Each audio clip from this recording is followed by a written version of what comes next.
दोस्तों, अगर आपने मेरी पहली वीडियो देख ली है तो इसका मतलब आपने एक एप्लीकेशन को डाउनलोड कर लिया है। इस एप्लीकेशन का नाम है पाईड्रॉइड 3। इसे आप प्ले स्टोर से डाउनलोड कर सकते हैं। अब आप इस ऐप को डाउनलोड करने के बाद इसमें इस ऐप की सारी परमिशन को अलाउ कर दीजिए, ठीक है। उसके बाद आप इसमें पाइथन को ईजिली सीख सकते हो भी अपने मोबाइल में। आपका मोबाइल चाहे 2 GB रैम हो चाहे 3 GB रैम हो, आप इजीली इस ऐप में पाइथन सीख सकते हैं। उसके बाद आप अपने एथिकल हैकिंग में अपना करियर को आगे बढ़ा सकते हैं। तो चलिए दोस्तों शुरू करते हैं। सबसे पहले मैं आपको कुछ बेसिक डिटेल बता दूं। पाइथन में जो होते हैं डाटा टाइप्स होते हैं, वेरिएबल्स होते हैं मेनली, ठीक है। तो वेरिएबल्स वो होते हैं जैसे कि आप इसमें देख सकते हैं स्क्रीन पर। जैसे मैं टाइप करता हूँ ए, ठीक है ना, ए हो गया। तो अब ए में मैं इक्वल टू करके इसमें डाटा इनपुट करता हूँ, मतलब डाटा को इसमें रखता हूँ। जैसे कि मान लीजिए मैंने इसमें एक नंबर रखा 34, ठीक है। तो ए क्या हो गया, वेरिएबल हो गया। मतलब हम लोग जिसमें डाटा को स्टोर करते हैं वो होता है अपना वेरिएबल, ठीक है ना। और ये इधर साइड में जो इक्वल्स टू के इधर साइड रहता है वो होता है अपना डाटा। डाटा मतलब हम लोग जो चीज़ को स्टोर करते हैं वही होता है डाटा, ठीक है। तो डाटा कितने प्रकार के होते हैं? डाटा होते हैं बेसिकली 4 प्रकार के, ठीक है। पहला होता है फ्लोट। फ्लोट क्या होता है दोस्तों? फ्लोट होता है फ्लोटिंग पॉइंट नंबर। जैसे कि हम किसी नंबर को डेसिमल में लेते हैं, जैसे कि 3.9 हो गया ना। ऐसी कितने भी दशमलव वाले नंबर होते हैं वो होते हैं अपने फ्लोटिंग पॉइंट नंबर। ये होता है एक प्रकार का डाटा टाइप, ठीक है। और दूसरा होता है दोस्तों, जैसे मैं यहाँ पे लिख दे रहा हूँ, जैसे 5.7, ठीक है ना। तो ये क्या हो गया, फ्लोटिंग पॉइंट हो गया, ठीक है। और एक होता है अपना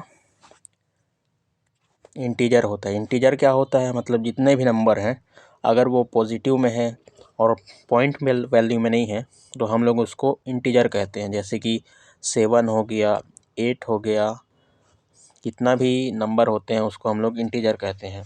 और नेक्स्ट डाटा टाइप है हम लोग का स्ट्रिंग। स्ट्रिंग क्या होता है दोस्तों? स्ट्रिंग होता है इंग्लिश का वर्ड होता है, समझ जाइए इसको।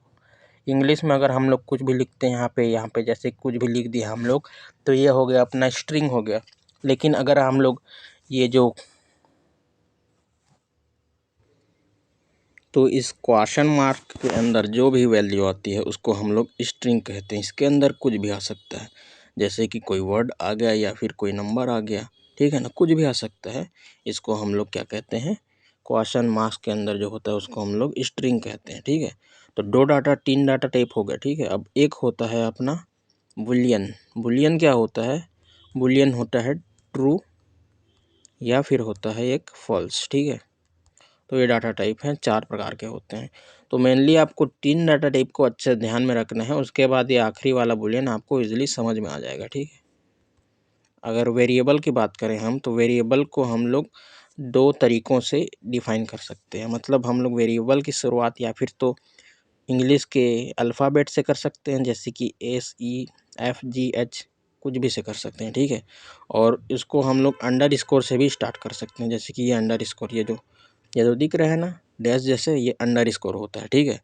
इसको हम लोग यहाँ से भी स्टार्ट कर सकते हैं।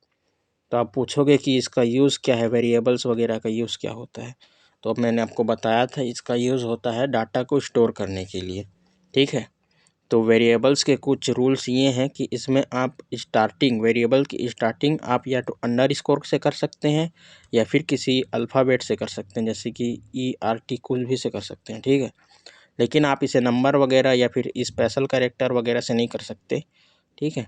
लेकिन अगर आप इसके अंदर कुछ वैल्यू रखना चाहते हैं, जैसे कि मान लीजिए A इज़ इक्वल्स टू एक नंबर लेते हैं 34, ठीक है। तो आप इस 34 को डाटा कहेंगे और A जो है उसका वेरिएबल होगा, ठीक है। इक्वल्स टू का मतलब है A के अंदर 34, मतलब A के अंदर एक डाटा है जिसका नाम है 34, ठीक है। और वो एक नंबर है, ठीक है दोस्तों। इतना आपको समझ आ गया होगा। अगर आपको किसी प्रकार की भी डाउट होती है तो वो मुझे कमेंट में ज़रूर बताएं, ठीक है। तो चलिए शुरू करते हैं, थोड़ा सा ब्रेक लेते हैं और अगली वीडियो में आपको नेक्स्ट चीज़ें समझाते हैं।